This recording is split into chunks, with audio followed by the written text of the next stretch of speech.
Hello legends and super legends. Welcome to Veloharmony. This weekend was a bit unusual. Friday night we had a lot of rain in the area and we lost power for quite a while. So Saturday morning was a late go, and so I really did not take the camera because the forecast said that it was going to rain all night Friday, all morning Saturday. So I decided I was just going to go for a ride and just get some K's in and then try to do something on Sunday. So well, it's Sunday morning and it's sunny and I'm running a little behind. So I'm just going to take the camera, head out there, see who's out there and try to get some clips for you all. But I did a big ride on Saturday with Paul. Those of you who follow me on Strava, I'm going to make it public today. I loaded it already. And then today's ride will probably be 3.5 hours. And I'll see if I can pick up some clips for you all. And if you're watching this, that means I got some clips because the groups are pretty iffy as to what they're doing. You know, Sundays are kind of different than Saturdays. So, hope you all got a chance to get some K's in. Keep those doctors fired. On this ride, I was running a little behind my normal Saturday schedule. Usually on Sunday I do my own thing. But since Saturday it did not pan out, there was nobody out there, I didn't even take the camera.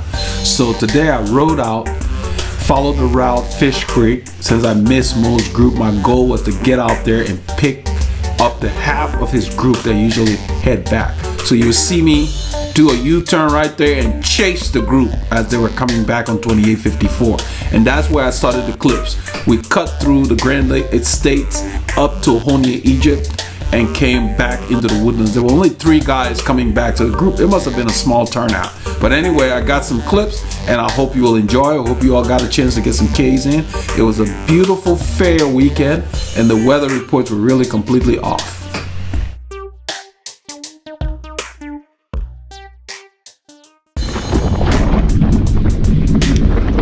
And this is where I picked up the group. I'm riding up to them. Turns out there were only 3 guys. You can barely hear me because the wind, we're turning into the south wind. It started out cold, but it warmed up quickly.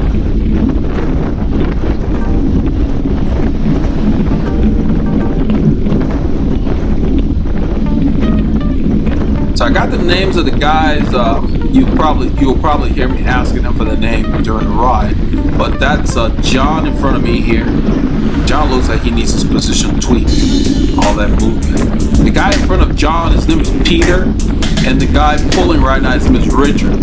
So since I just rode back up to them, I sit on the back for at least a full turn. You know, when you catch up to them like that, you don't feel like you gotta go to the front unless you're really feeling great. Because I don't really know what they're doing, so I just kind of slip in. They know I'm there.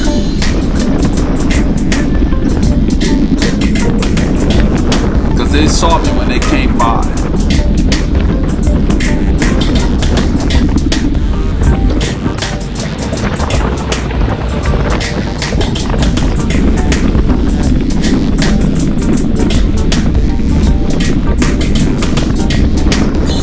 It was an unusual weather weekend. The temperature started in the 60s Fahrenheit, about 18 Celsius, and they moved up to like 28 Celsius or 80 Fahrenheit. So it was a good variety. You can see some of the guys are wearing arm warmers. You see John's wearing black arm warmers, and I noticed that Peter is wearing white arm warmers. So it started out kind of cool and then it warmed up. But we had a lot of dry air because of the front that came through over the weekend. Just a very pleasant day to ride. You see cyclists going the other way. So like on Saturday when I came out, there weren't a whole lot of people riding. In fact, I got my ride in, I was on the way back home when I came across Paul. And then we just did more.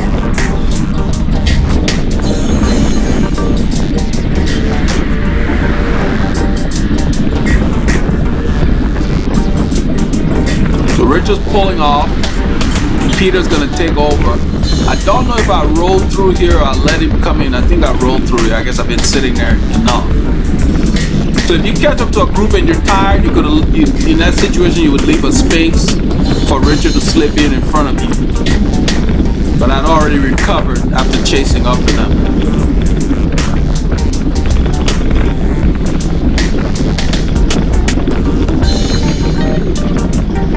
At the top of this hill, we're going to be turning right on a road called Adui Road. And on Adui Road is a short bump. It's a couple of climbs, but the first one goes up to 7%.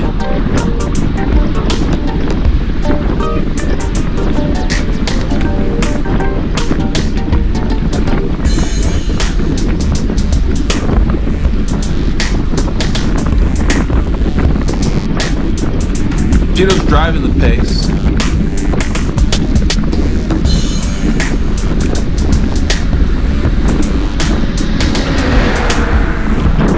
This is the usual route that the group on Sunday when they ride with Mo, this is how they come back in. A lot of these guys are going back to go to church, so they're not going further out.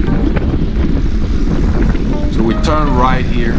As soon as we go across the railroad track, the road starts to kick up. You can see my shadow over there.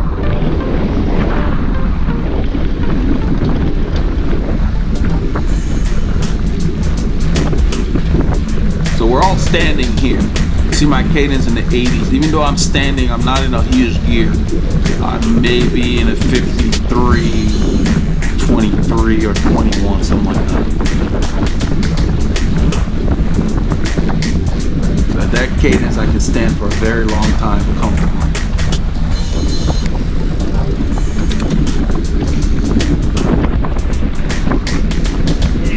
I'll go ahead and roll up to Peter's wheel because I could tell that John was a little gassed. His breathing had changed a little bit. And then he wanted to talk. John loves to talk during the ride. And it's like, I'm only going to chat during the ride if the pace is easy. We're working here. I don't know what he said, but I ignored it. He asked about where Paul was or something like that. And then later on I could tell him Paul's not riding today. But there's a time to talk during the ride, and there's a time when you need to go ahead and focus on riding. When everybody's working hard, nobody wants to chat.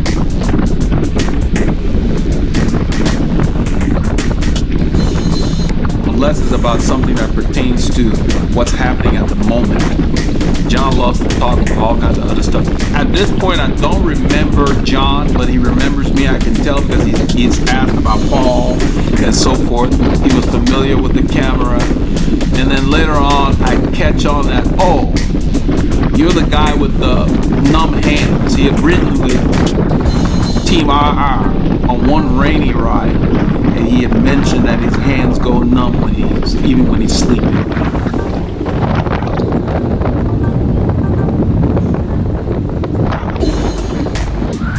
We're doing 37 kilometers an hour on a relatively flat road into the south wind.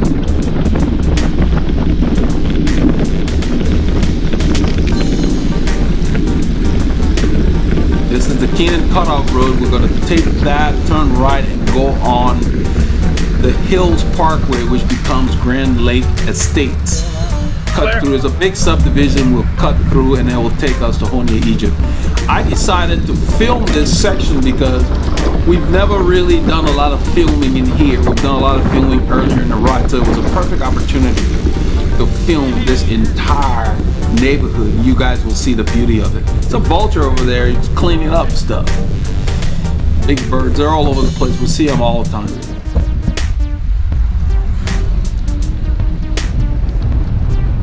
I think Peter is still in front at this point. I'm still getting the feel for the dynamic of these three. It turns out that John's been sitting on because he said, he ends up telling me that he had gone to Austin and did a hard ride there, I guess Saturday. And so he's been sitting on these two guys on the way back. Right here, I move up to the front. Peter was slowing down. I just move up for a little bit, then I move left. You'll see a car come by. He tapped his horn, which, didn't make a difference to me because it was like, we're using this lane, just use the next one.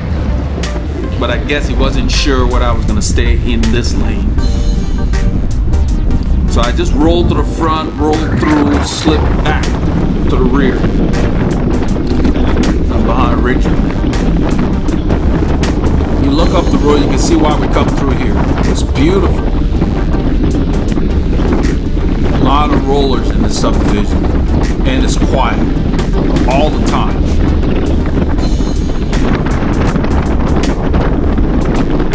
Most of the return, these guys never slow down much. So my goal was to just get some decent shots. Regardless of the size of the group, you can kind of learn about the dynamics of how you ride. You can see how close I am. I move left and right just to get different shots, but I'm staying within a foot of Richard's wheel.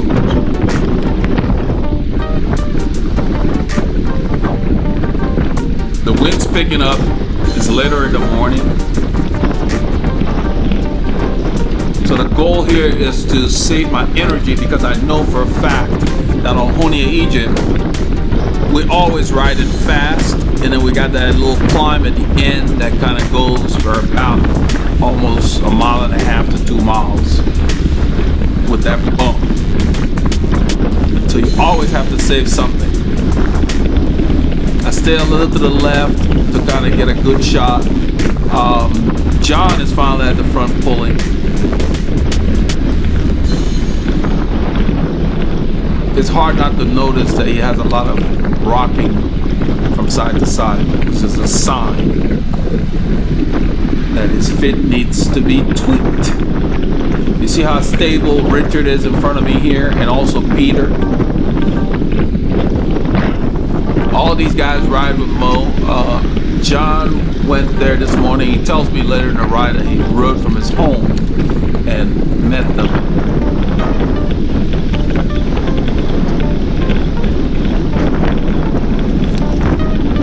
You can hear the wind. We're going slightly downhill. It says -1, it's relatively flat. And when we turn here, it kicks up. In this subdivision, you'll turn, it'll kick up to 3% like that. So you gotta be on top of your shifting.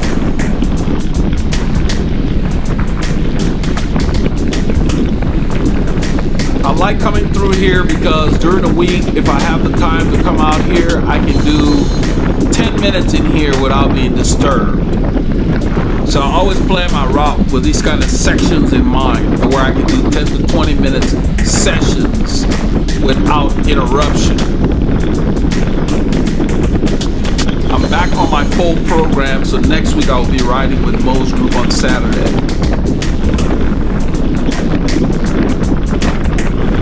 So today I was feeling really good. I had ridden quite a bit on Saturday, so I wasn't sure how my legs would feel, but I felt really good after that long ride. I recovered really well.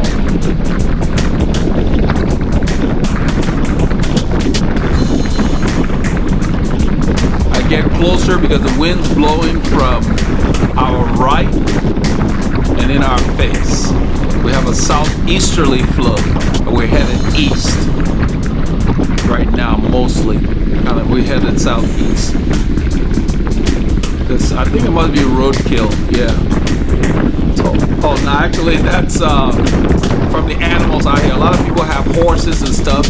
That's the excrement from the animals somebody was riding on the road.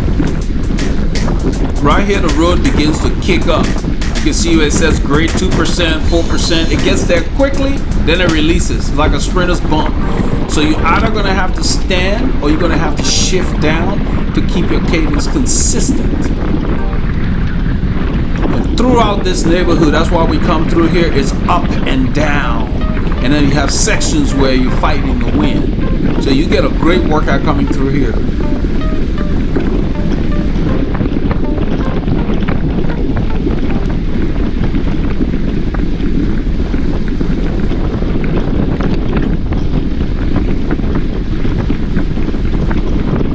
In a little bit, we come to, there's a gate. They have a gate within the gate. No. This is where John starts to talk about, he said, oh, he saw Team RR at Taco Corner. I didn't go that far today. So I just told him, I said, yeah, I didn't really have too much time since they stop a lot. I was just doing my own thing. Stop too frequently.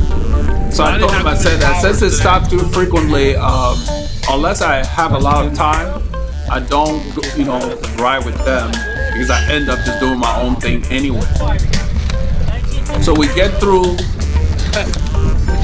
the gate here. They have a gate within a gate in this subdivision. We get through here. Look at this road. Is that beautiful or what? I think it's up to like 3.5% or something, and it's long. So you come in here and really get some work in. And that's what you need. You need areas that don't have a lot of traffic. You don't need to be far away from home. You need an area without a lot of traffic so you can get like a workout in. You can even do loops of the area if you don't want to go far out. So you get the quality.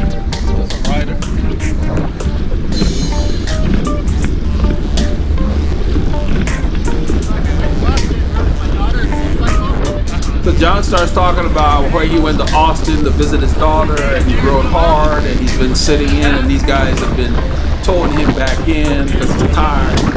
And I'm more interested in what these guys are doing to make sure that I stay in shelter, because even though I'm feeling good, I want to save my energy for when it's necessary. So I ride closer to Peter's wheel here. They have these speed bumps throughout the area. I usually lift my front wheel right there, treat it like I'm going over a curve. It makes it a little smoother, and I unweight the bike. You will see in a little while, Peter hits one of them, and the bike shakes enough to where his light falls off the back of that bag. So we'll wait for him, and he goes back and gets it. And then he mentioned that it was the second time the light had fallen. So I guess the strap on that bag is not tight enough to avoid that, prevent that light from bouncing off. Use the fenders when it rains. Yeah, John asked me where are the fenders. I don't understand why he asked me about fenders. So I told him, I said, we use the fenders when it rains.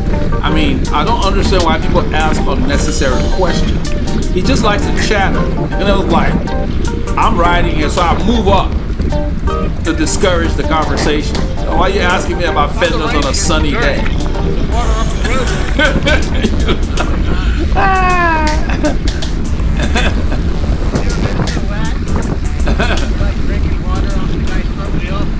Not really. I don't follow people in the rain. So he mentioned something about about not drinking water off of somebody's front wheel. I didn't know what he was talking about.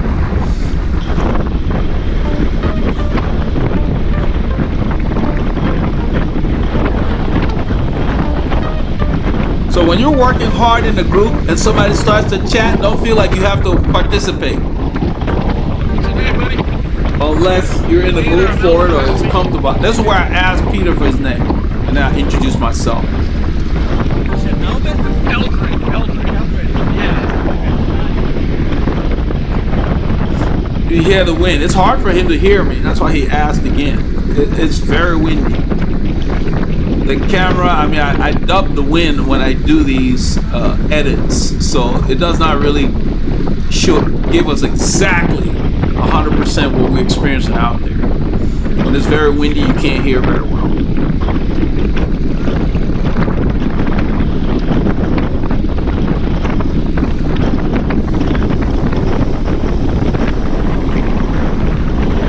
So if we had the wind behind us, we'd probably be doing about 40K with the effort we're putting out here. That's a dead end there in the subdivision. It just goes to one house. Even the cars rarely stop over there. You can see, you have good visibility. It's downhill here. I don't know how drastic, but you end up always rolling. So I'll roll up the John's wheel here to stay out of the wind. And I think it's around here somewhere. There's a speed bump coming up. And I always point to them with the same motion that we point out tracks, like left and right. There it is. And this is where Peter loses his light. Slow down. So I'm telling John to slow down because he didn't hear it. So we slow down so Peter can go get his light. What's your name, buddy? That's why I asked Richard for his name. Yeah, what's your name? Richard, I'm Eldred. Nice to meet you, Richard. because they may have ridden with me in most group. Pavement. They may have ridden with me in most group, but I didn't remember them specifically because one time I went out there, was like 30 something people. It's a big group. You don't get to chat with everybody. So since it's small, I know they started out with this group this morning. Yeah, it's not the smoothest one.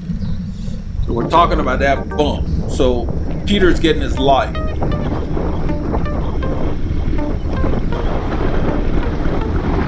I see him coming. I ride with a guy named Mo. He showed me how to take these bumps. He said, lift your front wheel and then stand so the back wheel can just pop over. It doesn't shake the bike as much. Yeah, I saw Mo doing it one time. Come through here and just blast over. I used to just blast He said, over lift those your speed front bumps. wheel. He said, no, I saw him. It's Mo almost like lifts his front wheel, kind of like you would do when you're going over a curb or something. That does make a difference. And it makes it smoother. So I always lift my front wheel. It's almost like you lift the front wheel enough to where it will meet the bump. Okay, good. Okay. I asked him if his light broke, and it's still flashing, so we're good.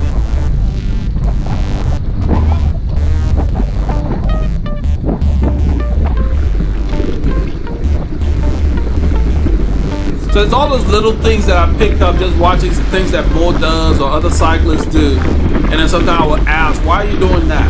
Feel free to do that because there's a reason. And I found that if those bumps, you saw me go over that again. If you lift that front wheel just a little, it's smoother. And then you stand on the rear. So this is where I tell John, I said, I remember you now. I remember you now.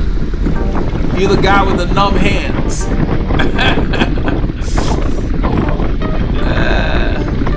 You're the guy with the numb hands. He nods his head. And then later on, we're riding, we're going up an incline, and he says his wife bought him something to where he can squeeze, almost like a stress ball. And he said it's helping him with the numbness in his hands. Because he has numbness off the bike when he's sleeping and stuff like that. So he said that's helping him. I use those similar stress balls that they call them for squeezing with my right hand because I spend a lot of time on the computer sometimes and my hands may ache and I'll use that and it's almost like you're relieving whatever tension may be there. Look at that road. Look at those hills in succession. There's two of them you're seeing in the distance. Just beautiful. And this subdivision is always like this because people have large lots, so you don't have a high concentration of homes.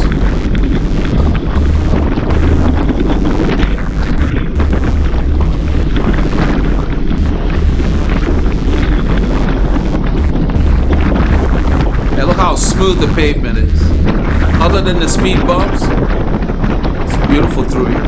That's why they put those speed bumps there, just to slow people down. That's the second hill in the distance. So we slow down for the stop sign here. This car's coming. We weren't sure whether he was going to turn or not. And then we go through. That road dead ends to the right in the cul-de-sac. This is the main way in and out. The main artery. It's called Grand Lake Estates. So from the west side where we went through that gate, that's where the name became Grand Lake Estates. It starts out from Keenan Cutoff Road being called the Hills Parkway. At the gate it becomes Grand Lake Estates. And then it will take us to another gate where we exit onto Honia Egypt Road. They have all these fancy names for these roads, but it's the same road. Like Honia Egypt is a section of it where they call it Honia Egypt Community Road as we go through subdivisions. So when you look on the map, you're like, okay, who went out of their way to give all these different names? You can see the roads going up, and these guys riding like it's not going up. It may say 0, but I think it's about close to 1%. It's gonna kick up even higher. Now it says, yeah, 2. You feel it more than anything. I noticed that Peter stands when the gradient kicks in. Peter has a good enough fit to where he doesn't mind. When your bike doesn't fit you very well, it takes you a long time to find a comfortable spot on the saddle. And a lot of riders, once they've done that, they don't want to get up. So a rider who is set up correctly is not concerned about standing and sitting and all of that. You see Richard, he's in the saddle. That's what I mean when I say you're supposed to be in the saddle. You sit on your hip bones, not on your glutes. We're moving through here. See, I'm close to him. I'm sitting on his left because the wind is coming from our face into the right. We're headed southeast. Well, mostly east now. So the wind from the south is stiffer. You always have to be aware of that, so that you save your energy, so that if the group pace changes, you can react.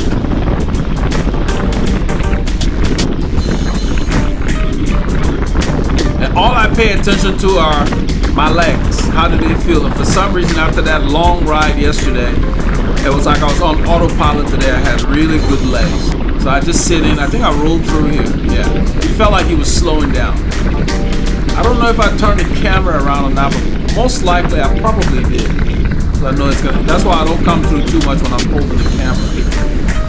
Because nobody wants to just see the road. There, okay, so I pulled, okay, I motioned that we should rotate. And I don't know if John got it, because he gets to the front and then he sits there. I wanted us to rotate to the right. You always rotate to where the wind is coming from. I wanted us to do a rotating pace line. But John got up there and he just sat there, so Peter just sat on his wheel, so I went to roll back. But this gives Richard a chance to take a break from being on the front, since the group is small. So resist the urge to attack your small group. There's only 4 of us here. Even if you're feeling great, when you get to the front, just stay there longer. I mean, if someone else does it, that's fine. I'm just panning to show the homes that are in here. There's a lot of large acre homes in here. So in a small group, you kind of want to work together, even if it's a breakaway or a group like this. Because once you start attacking your mates, they're not apt to work with you, especially in competition.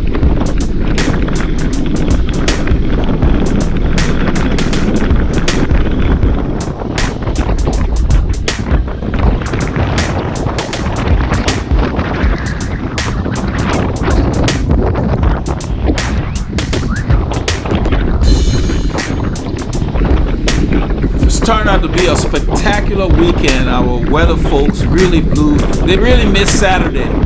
Sunday they had caught up, but Saturday's forecast was completely opposite.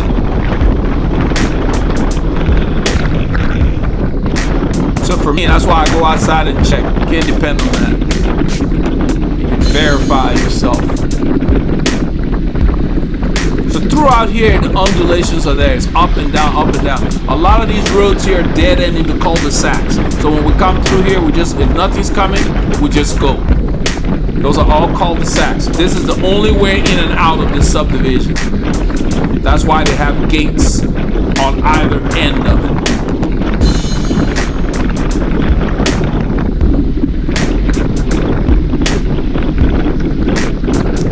So when we come up to the gate up there will be no car to trigger it. And I've seen riders do it. I don't particularly like to do it, but Peter, Richard, and John end up riding in the grass to the right to get to Honia, Egypt, because the side of it, there's no gate.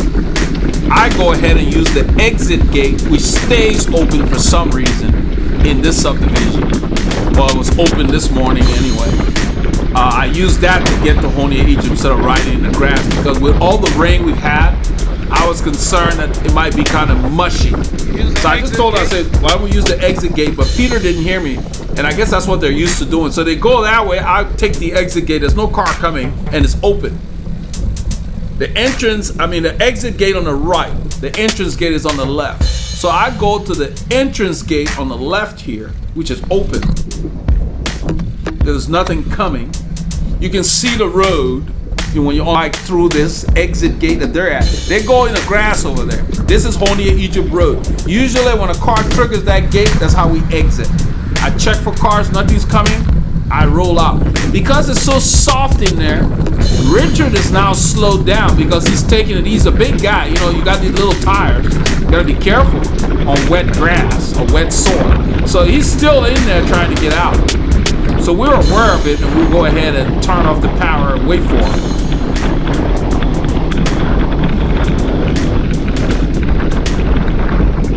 That's what Peter's looking back. And so am I. In a little bit, I turn the camera around. There's Richard, he's coming up. So he took his time through there because you have to. When it's wet and you go through soil and grass, you don't want to fall. It can be kind of tricky sometimes. That's why I didn't bother going through there. I didn't know what I was going to run into. Because these little tires we have, unless you got a 32 or something like that, you got to be careful. The bigger tires can handle that. Mountain bike can handle that really well. But I saw a rider do that with his Will on the main group one time. He was in a breakaway. We came through there. He cut through the grass to make sure we didn't gain any time on him because of the gate.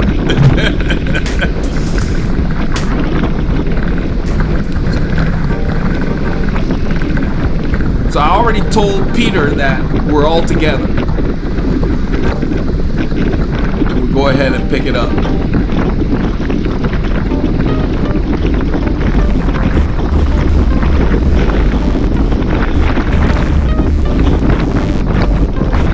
Hear that wind?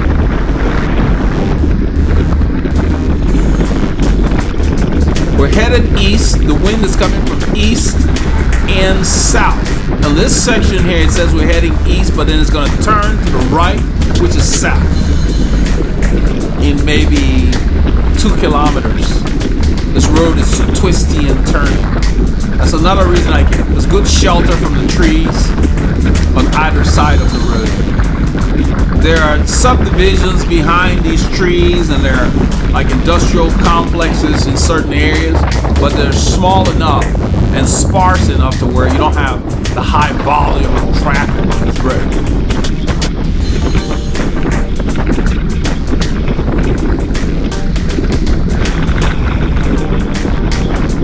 There's a subdivision off of that road we just passed back in there. We've explored quite a few of these side roads.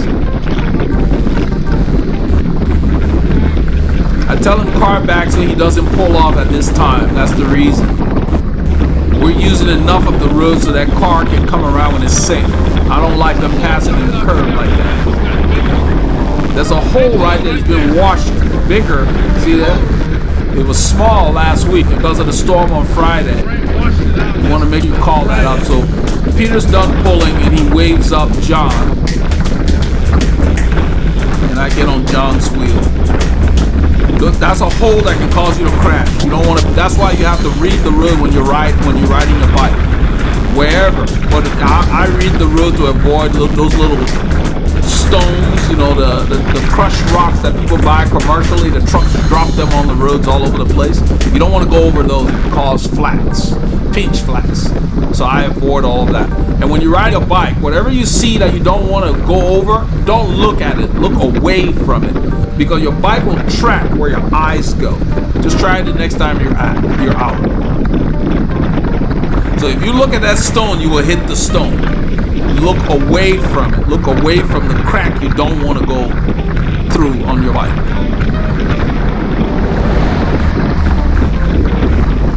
We're going directly into the teeth of the wind. Ideally, we would be spread out, but this road is kind of busy, so we can't. We don't want to use the whole lane. There's only 4 of us.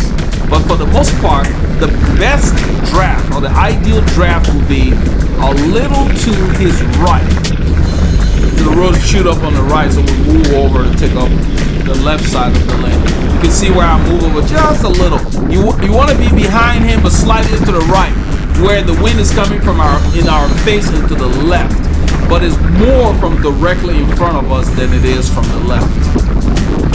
We're going south now. We're going to start going southeast again, and then it will be mostly from the right. So it changes all the time. So as you ride, you have to be aware to always look for where the draft is at any moment.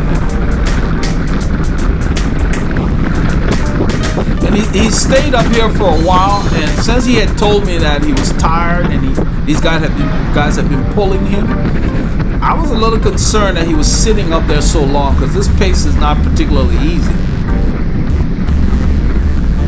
And with the hill coming up, you see the hill as we're around this curve. It's in the distance. It's a bump. You get over it. It gets up to like maybe 3.5 real quickly. Then it levels off, but it continues for at least another 1.5 kilometers or so. I spin the camera around here. You see everybody's kind of sitting in. And this is why I don't rely on gadgets so much. My heart rate says 144. We're riding harder than that. But because my hearts work, because of this, whatever fitness it has, it doesn't need to work harder than 144, 145 beats per minute to remove lactate and give me the nutrition I need, the nutrients from my muscles. So you can't gauge everything by what your heart is doing. Your legs do the work, and you have to pay attention to that. And that's where people that use power meters, that's one of the pros of my power meters. Whatever wattage shows up is what you see.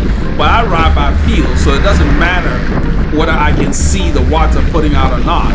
I know what my legs are telling me.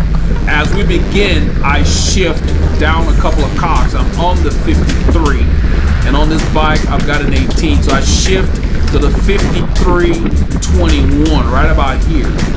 I keep my cadence 80s. I can tell that John is starting to falter. He's been up there for a while, and right here the road starts to bump up. You see me go out of camera, I push him right there. You see how he seemed to accelerate? I push him because he continued to downshift. And I push him, and that gave him the impetus to get over that steep pitch. We're over the steepest pitch. It's still a little under 1%, but this continues. We're still climbing. Now it kicks back to 1. But that helped him get over that thing. And sometimes that's all you need. I just moved up, used my right hand on his pocket, and just pushed him as he was slowing down.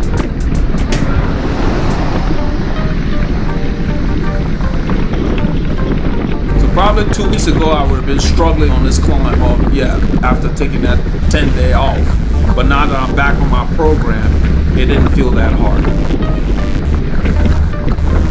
You can see we're climbing almost 17.5, 18 miles an hour. And this continues. So I just sit on him just to feel what he's doing. And in a little while, he starts to falter. Then I move to the front to give him a break. I don't accelerate, I just pull through smoothly, because he's been pulling for a while. And it's a group ride, it's not a race. Because right here it levels off, and I think this is where he starts to slow down, and I go ahead and roll through. I bring everybody through. So he's gonna be number 4 now. He gets a chance to catch his breath. I keep the effort the same. I try to keep the speed right where he was by gauging effort. I put the camera in my right hand. You see how he slipped in. Because if you accelerate drastically like that, then it can be a problem for the person who's been pulling for a while. That's the reason to do it in races, because that's the goal. But the group ride, no, it's different. On this particular group ride anyway. We're not launching, we're not attacking each other.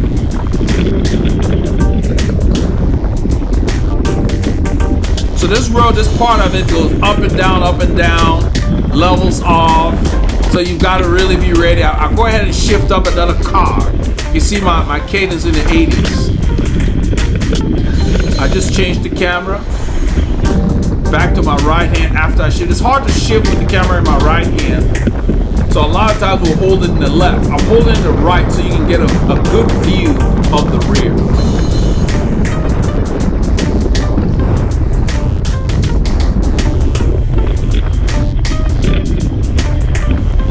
In a little while, I'm going to wave the riders up. Right there, they're going through. And I pick Richard goes through, Peter goes through, and then John. John has sat up there for a while. He got a chance here to rest up.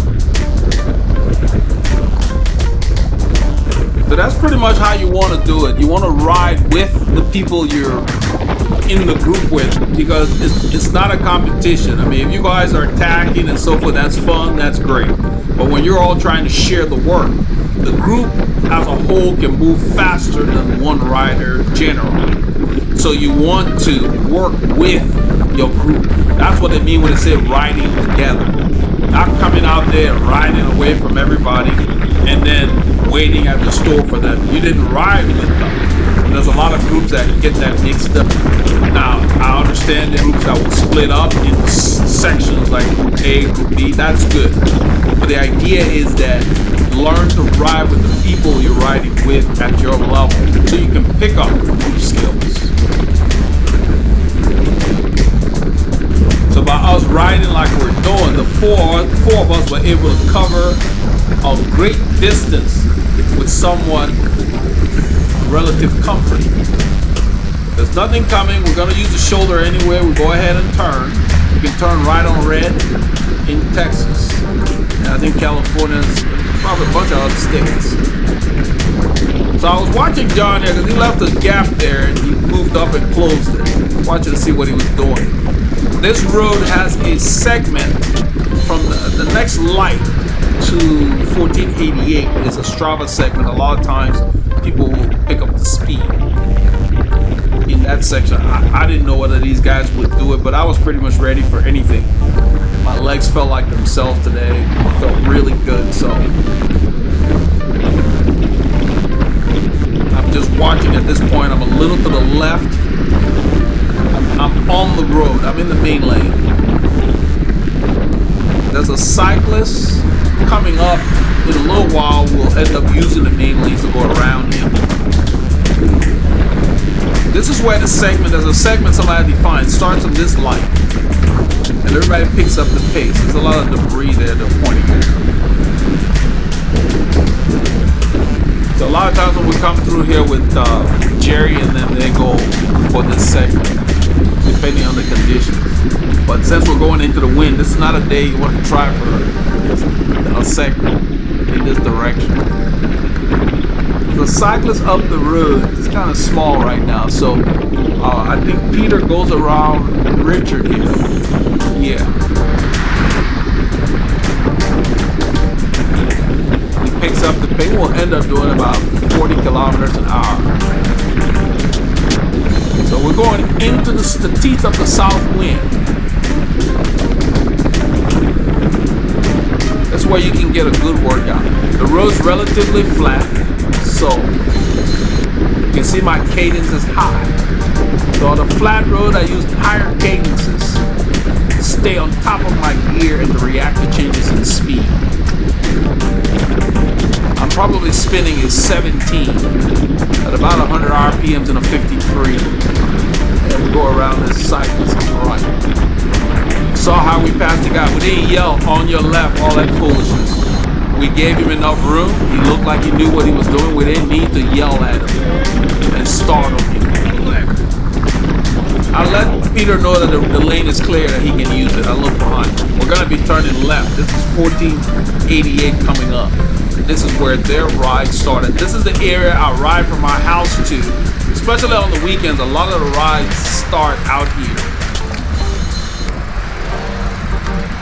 So this lane turns left along with the one on the left, and I think it also goes straight. I told John, I said I was running late because he told me that he rode from his house to meet these guys this morning. Because usually the ride ends as you turn left. There's a shopping center on the corner, on the adjacent corner there. So we're gonna turn left. That's how you use the road, guys, when you're in town. You have to be predictable. You do it like a car. And once you get through the intersection, you can use the shoulder like we do here. That's where the ride starts. We see that truck turning in. There's a wine tasting place. There's a Starbucks in there. That's where they start. They leave at 7:30, and that's about an hour from my house by bike. So if I'm gonna ride with them on Sunday, I've got to leave about 6:25 or so.